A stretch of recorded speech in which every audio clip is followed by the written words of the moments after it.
Bonjour et bienvenue sur Radio Cessort, votre rendez-vous quotidien avec l'actualité de la cybersécurité.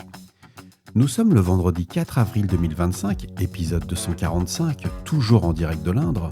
Il est 2h30 du matin. Je suis Marc-Frédéric Gomez et au programme aujourd'hui, malware Triada, préinstallé sur des smartphones Android contrefait. Stripe, exploitation d'une ancienne API pour valider frauduleusement des cartes bancaires. Cisco alerte sur un compte admin qui permet une backdoor dans CSLU.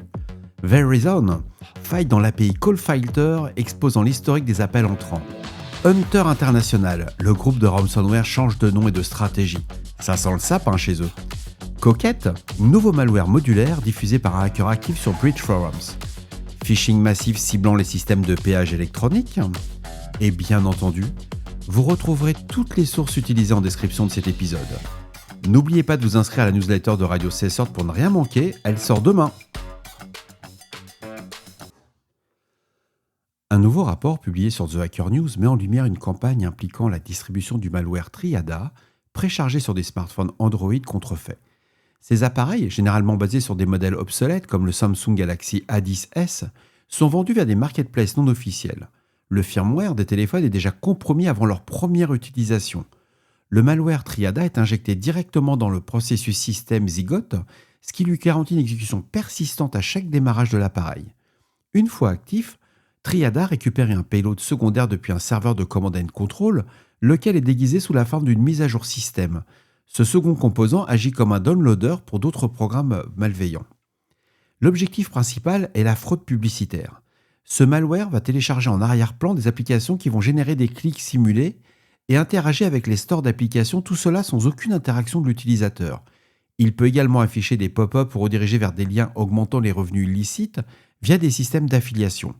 Le tout est opéré via une structure modulaire permettant au malware de recevoir de nouveaux modules selon les besoins. Il faut savoir que les communications entre le malware et le serveur C2 sont chiffrées avec un algorithme RC4 et les URL sont encodées en base 64, puis camouflées dans des ressources de l'application, ce qui complique réellement leur détection même en cas de forensique. La mise à jour des modules malveillants se fait de manière silencieuse, avec des permissions déjà accordées par le système grâce à l'injection initiale dans le firmware. Ce cas illustre une compromission en supply chain à un niveau bas du cycle de vie du matériel.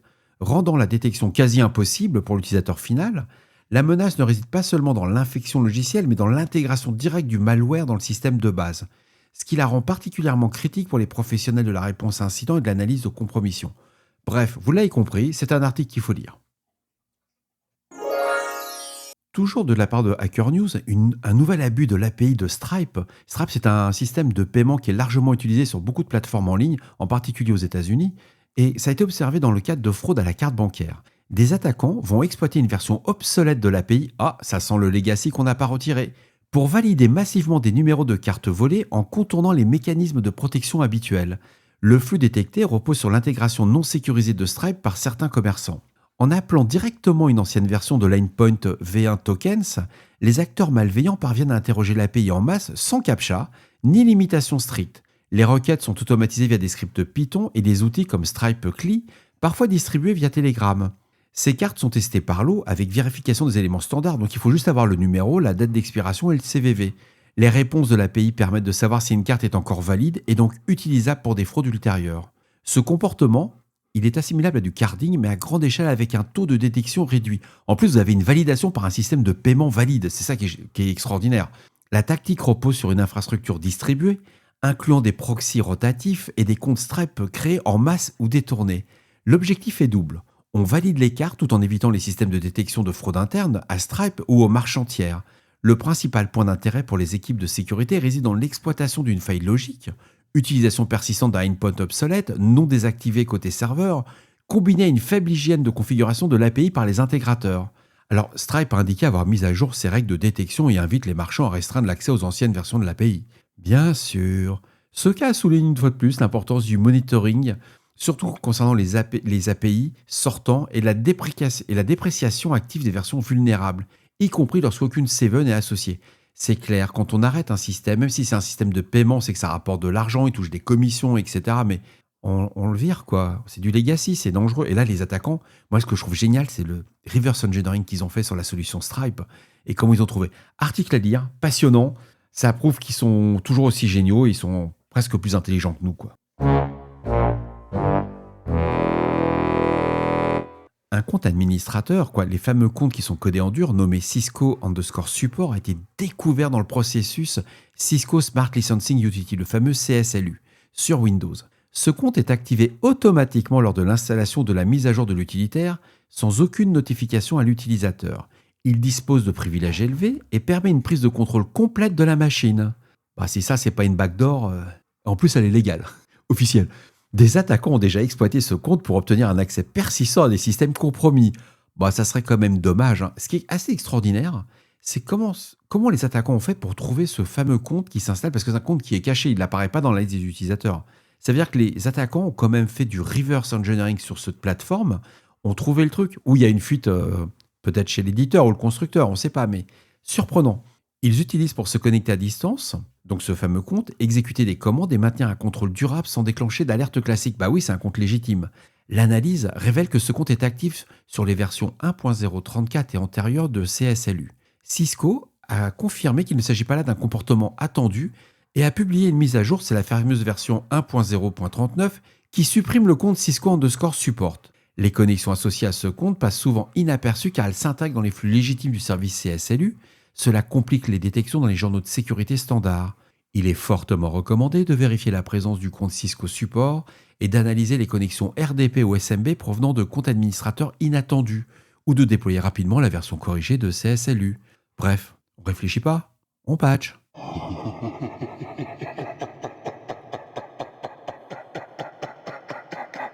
Une vulnérabilité dans l'API Callfighter de Verizon a permis à des attaquants d'accéder à l'historique d'appels entrants de clients sans authentification. L'API concernée, encore une API, c'est incroyable. L'API concernée était utilisée pour identifier les appels indésirables. En envoyant des requêtes contenant uniquement le numéro de téléphone d'un client, il était possible de tenir des métadonnées sur les appels entrants. Numéro de l'appelant, horodatage, code du pays, informations sur le type de connexion, est-ce que c'était un VoIP, est-ce que c'était un mobile.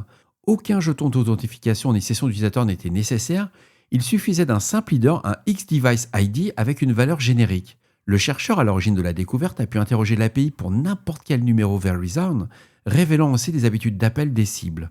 Les données exposées pouvaient être utilisées pour cartographier des relations, identifier des sources d'appels sensibles ou alimenter des campagnes de social engineering. Verizon a corrigé la faille après notification sans fournir de détails sur l'étendue de l'exploitation éventuelle.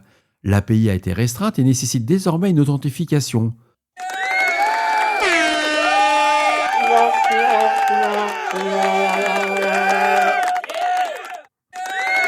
Le principal intérêt de cet incident, pour nous, équipe de réponse à incident, qu'on soit un CERT ou un SOC, ça réside dans la démonstration qu'une attaque opportuniste par énumération passive via l'API, exposée sans authentification ni contrôle d'usage, souligne aussi la nécessité d'un contrôle strict sur les interfaces publiques, même en l'absence de données de contenu. Franchement, une API où il n'y a pas d'authentification, que c'est mis en public en pâture, c'est juste... Ouais, il faut être joueur, quoi. Mais d'après moi, ils n'ont pas fait la bonne étude. Ils ont pas dû faire l'analyse de risque. Ou si ça a été fait, ça a été sous-traité...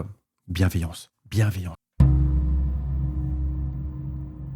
Hunter International, groupe connu pour ses attaques en ransomware as a services, abandonne progressivement le chiffrement de fichiers au profit de tactiques d'exfiltration et d'extorsion pure. Cette évolution est corroborée par Group IB. C'est une entreprise de CTI qui identifie Hunter comme une probable réinvention du groupe Hive démantelé début 2023. Plusieurs preuves recoupées pointent vers une continuité des opérateurs, des comptes de contact et des pratiques. Le groupe utilise une infrastructure accessible via un panneau d'affiliés permettant d'enregistrer une cible, de personnaliser le malware, de fixer le montant de la rançon et de dialoguer directement avec la victime. Cet outil intégré, nommé Storage Software, collecte les métadonnées des fichiers volés et les transmet au serveur du groupe. Il peut également être utilisé pour télécharger ou supprimer des fichiers localement tant qu'il est exécuté sur le même hôte. Cela indique que les affiliés hébergent eux-mêmes les données volées avant toute restitution ou suppression après paiement. Le ransomware fourni est compatible sous Windows, Linux, les architectures x64, x86 et ARM. Il faut savoir que les affiliés conservent 80% des paiements effectués et le fait notable, c'est que la dernière version ne laissait plus de notes de rançon ni d'extension spécifique sur les fichiers chiffrés. À la place, les attaquants privilégient un contact direct avec les dirigeants, souvent les CEO ou cadres stratégiques, pour maximiser la pression et éviter une détection précoce. Hunter externalise également la collecte d'informations via des prestataires en OSINT afin de mieux cibler les leviers de pression. Cette approche plus discrète et orientée vers l'extorsion ciblée semble gagner du terrain au sein des groupes similaires. Enfin, un nouveau projet nommé World Leaks, lancé début janvier 2025, officialise cette transition vers une approche exfiltrations only. Le projet a été momentanément suspendu pour des raisons d'infrastructure, mais prévoit de fournir aux affiliés un outil automatisé indétectable avec connectivité proxy.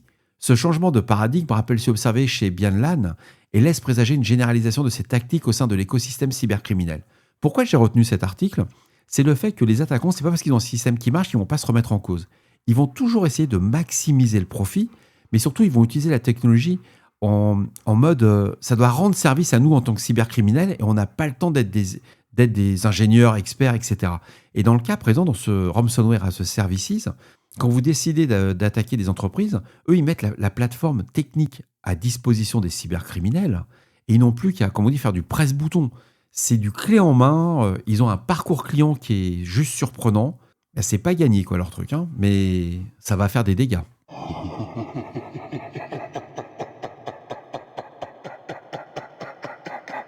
Alors, on est vendredi, je me suis fait plaisir sur cet article. Un acteur malveillant, peu expérimenté, connu sous le pseudonyme Coquette, alors Coquette c'est avec 3 T, hein, c'est pas juste, utilise les services du fournisseur d'hébergement Bulletproof russe Proton 66 pour diffuser des malwares sous couvert de logiciels de cybersécurité. Quelque part, il a un peu raison, quoi. On veut se protéger, on va pas regarder d'où on télécharge, on prend le logiciel, il y a du malware. Les chercheurs de Domain Tools ont découvert ce profil à partir du domaine cybersecureprotect.com, présenté comme un site proposant un antivirus baptisé CyberSecure Pro. Ça peut marcher sur un malentendu. En réalité, le site hébergeait un loader de malware appelé Rugme. L'analyse du répertoire web restait ouverte par erreur. Vous voyez, ils font toujours des erreurs. Vous allez comprendre quand vous allez voir l'âge de ce cybercriminel. A révélé un installateur Windows compressé qu'il s'agit comme un dropper. À l'exécution, l'installeur contacte 2 URL codées en dur, cia.tf et quitar.lozi, pour télécharger un payload secondaire et déposer d'autres exécutables. Rugme, également connu sous le nom de Penguish, est un loader modulaire utilisé pour redistribuer des payloads tels que Vidar, Raicoon Stealer V2, Luma Stealer ou Rescoms.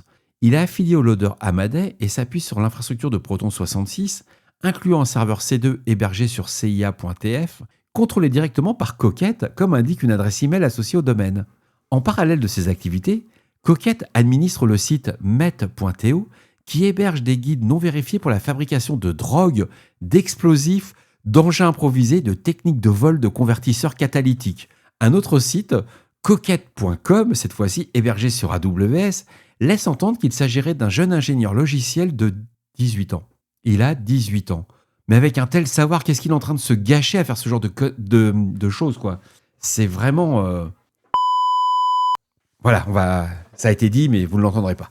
L'ensemble de cette infrastructure montre des liens étroits avec un collectif appelé ORID, via l'usage partagé de domaines comme ORID.xyz, terrorist.ovh, med.to et med.su, identifiables par un Google Analytics Tracker commun. Ces éléments suggèrent que Coquette opère au sein de ce groupe et ne serait pas un acteur isolé. Donc on n'est pas sur un loup solitaire, on n'est pas sur ce qu'on appelle un sweat à capuche dans sa cave. Ce groupe maintient également une présence en ligne sur GitHub, YouTube et d'autres services et développe des outils comme un émulateur de terminal Linux hébergé sur xn-xuu.ws. Cette activité structurée évoque un écosystème souterrain dédié à la formation de cybercriminels, au développement de malware et d'hébergement de ressources malveillantes. Pour ce dernier article, j'ai retenu, c'est un article sur les campagnes de phishing qui évoluent avec une nette montée en puissance des usurpations liées aux services de péage électronique. Donc quand on parle des services de péage, c'est ceux des autoroutes. Au premier trimestre 2025, 3 acteurs du secteur, SunPass, EZPass et EZ Drive, dans le Massachusetts, figuraient parmi les 10 marques les plus imitées à côté de Steam, Microsoft et Meta. Les attaquants envoient massivement des SMS signalant des frais de péage impayés. Il y avait déjà eu un article là-dessus. Vous arriviez à côté de votre bande de péage, les fraudeurs étaient à côté de ces bandes de péage et ils envoyaient des SMS en masse. Donc ce sont des messages qui redirigent les victimes vers des sites frauduleux conçus pour dérober des informations sensibles. Guardio a observé une augmentation de 604% de ces tentatives depuis le début de l'année, avec un pic de 98% d'entre eux en 2 semaines sur mars. C'est un type d'attaque qui s'appuie notamment sur des plateformes de phishing as a services comme Darkula et Lucid.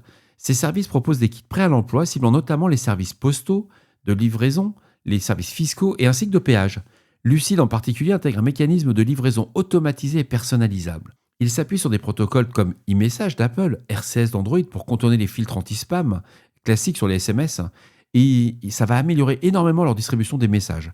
Côté usurpation des marques, Steam arrive en tête avec des cibles limitées. Les campagnes visent les joueurs via de faux avertissements liés à des problèmes de paiement ou des connexions suspectes. Les victimes sont invitées à se connecter sur des sites clones, entre guillemets, des copies conformes, qui vont collecter leurs identifiants.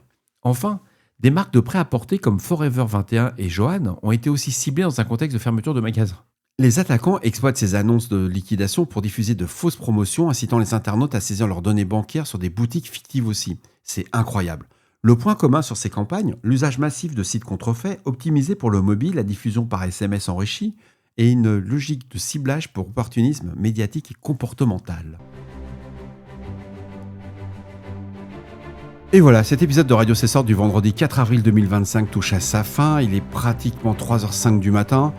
J'espère qu'il vous apportera des informations claires et utiles. N'oubliez pas, si vous avez des retours ou des sujets que vous aimeriez voir traités, faites-le moi savoir. Comme vous avez pu le constater sur LinkedIn, les tablettes de chocolat sont arrivées. Dans la newsletter, j'en parlerai un peu plus demain. Vous aurez droit à quelques photos, tout. C'est hyper bon, c'est une tuerie le truc. Bon, il faut pas manger la tablette d'un coup, sinon vous allez être un peu mal. Il y a 585 grammes de chocolat. C'est hyper bon. D'ici là, restez vigilants, surveillez vos systèmes. Surtout, on ne réfléchit pas, on patch. On se retrouve demain, samedi, pour un nouvel épisode. Prenez soin de vous. À très bientôt sur Radio Cessort. Au revoir.